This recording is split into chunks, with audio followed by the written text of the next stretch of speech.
I want to focus today on negative self-talk, which is kind of an obvious talking point, but also one that I think is easy to overlook because it is so obvious.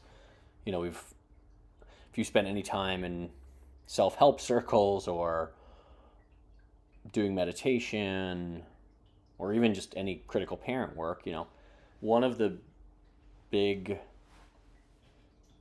focal points is that internal monologue that we tell ourselves. And there are times where it's easy to identify. There are times where we're clearly beating ourselves up, being very hard on ourselves.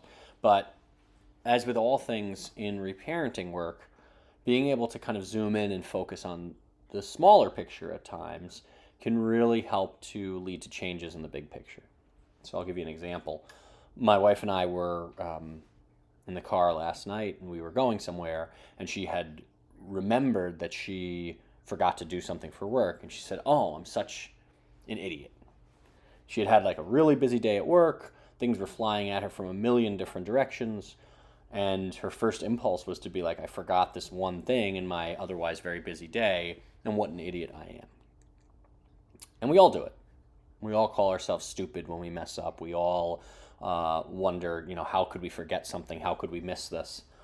And so I stopped her and I said, "Yeah, you forgot to do that thing, but you're not an idiot." And I kind of forced her to acknowledge that she's not an idiot. She's very smart. She's incredibly talented. And of course she doesn't think she's an idiot. But we habitualize ourselves to these very common ways of talking and thinking that can be very black and white, that inadvertently reinforce our critical parent. They reinforce these ideas that I'm not enough, that I didn't do enough, that things going wrong are all my fault, regardless of kind of the external factors in which they happen. And I think that the idea of bringing awareness to the times when we do that can be very powerful. And so today, I really would love for us to make a concerted effort to identify the ways in which we are incorporating that negative self-talk when it may seem innocuous enough, and realize that it actually is quite harmful.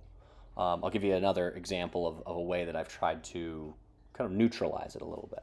There are times where we catch ourselves in negative self-talk, but it's not always easy to necessarily reverse it or to focus on the positive. And so instead, one of the things I've tried to do is kind of neutralize it in a little bit of a comical way, which is that when I feel like I've messed up, or I feel that negative self-talk bubbling up over something maybe I didn't do right, I call myself a goofball. "You're such a goofball. How did, you messed that up, you goofball." And it's still, obviously you don't want to take that too far, but it is this kind of funny and lighthearted sort of way to acknowledge that there's this negative emotion bubbling up, and that maybe I don't have the resources in that moment to necessarily kind of just focus on the positive of it, or focus on kind of the external factors that maybe led to it. But I still don't want to I don't want to call myself an idiot. I don't want to frame it as like I'm a bad person for doing this one thing maybe not exactly right. So, if you're not in a space where you can acknowledge that, like, I did the best I could,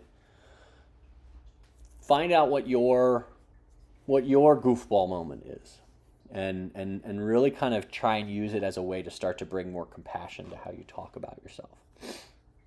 There are myriad ways to do this throughout our days. They crop up all the time. And so, again, as you go through your day today, try and catch yourselves in those moments, especially those moments of stress where you can feel that critical parent coming forward and maybe telling you things that aren't really true. Because the critical parent voice is colored too. It's colored by our criticality, colored by the external feedback that we get, that makes us feel like we are, again, not good enough, that we are deserving of criticism. And that's just not true. you're not deserving of criticism.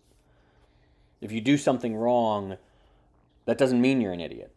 And that doesn't mean that the critical parent is valid. It just means that there's a learning to be had, and maybe an amends to be made, or something that needs to be done to correct it. But you are not flawed because of an error you made. And it's important to separate the things we do from who we are and how we talk about who we are. So I hope that was helpful. I know it's hard in the moment to kind of bring attention to some of these internal monologues, especially as we're going through our day and it's busy and we're stressed and we're tired. But even if it's just a matter of kind of doing a rewatch on your day, at the end of the day today, after dinner, like sit down and just meditate for 5 minutes and think about where the ways in which that negative voice might have come forward and how you can kind of revise that in your mind. Because even going back and revising it after the fact, it just begins to build that framework for being able to do it in the moment. So I thank you for showing up today. Thank you again for your practice. And I'll see you back here next time, you goofball.